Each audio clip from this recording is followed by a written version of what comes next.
ब्रह्मानंद सुधाधारा प्लावित मुखमंडलम वंदे त्वां करुणां सिंधु चिन्मयं पुरुषोत्तमं परम प्रेममय परम दयाल जीवन वल्लभ श्री श्री ठाकुर परम राध्या जगज्जननी श्री श्री बर्मा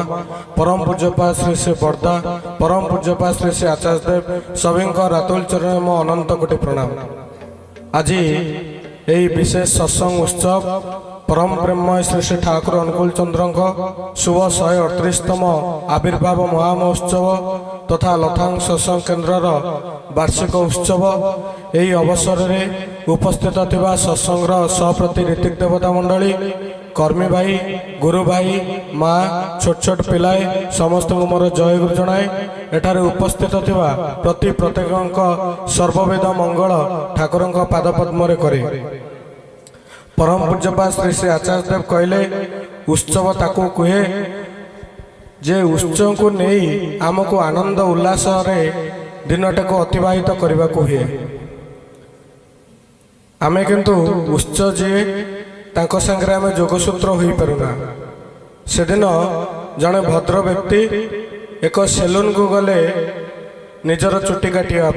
सेठारे से सेलून ने देखिले ईश्वरंकर एक प्रतिकृति अच्छी किंतु ताहा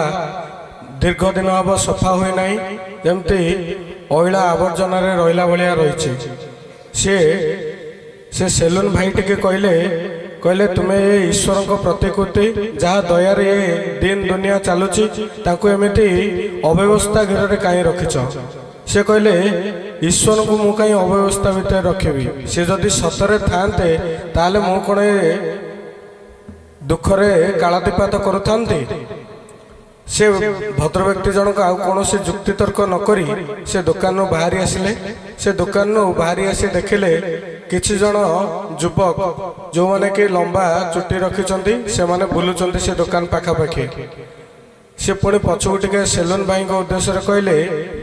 आमर देश में बोधे बारिक नहांती बारिक थिले ये लोक गुड़िक कौन एमती बुलू था से सेलून भाई जनक कहला कहीं ना मु तो अच्छी ना ताले ये लंबा चुट्टी धरी कहीं बुलुचंती ना सी आसिले तो मो पाखक मुझे चुट्टीटा को काटिबी ना तू से भक्त भद्र व्यक्ति जनक कहले तुम्हें सीना ईश्वर को दरबार रे पहुँचले ईश्वर को पाखे पहुँचले तुमर जहाँ अच्छी ईश्वर ताको हरण करे आ तुम्हें जदि एमती दूर सी कौन तुम डाक शुणे ईश्वर जदि समस्त भी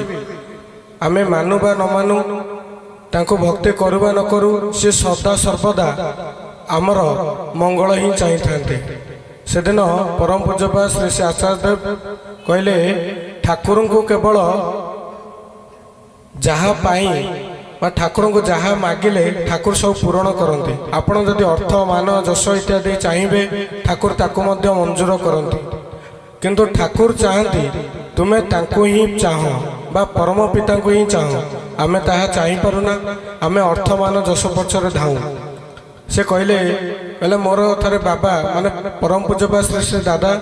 कहते जड़े व्यक्ति थे से ठाकुर पाखक सब बेल आसती कहते ठाकुर मत अर्थ मान जश दरकार किंतु ठाकुर कहते तू परम पिता को भल पा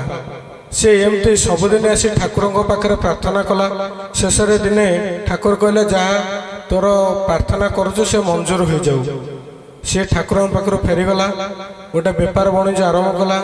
बहुत बेपार वाणिज्य कला घर द्वार कला एमती दिन पर दिन गड़ी चलला से ठाकुर को भूलीगला।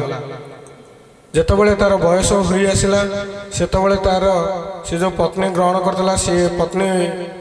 मृत्युवरण कले तार जो बेपार वाणिज्य थिला सबू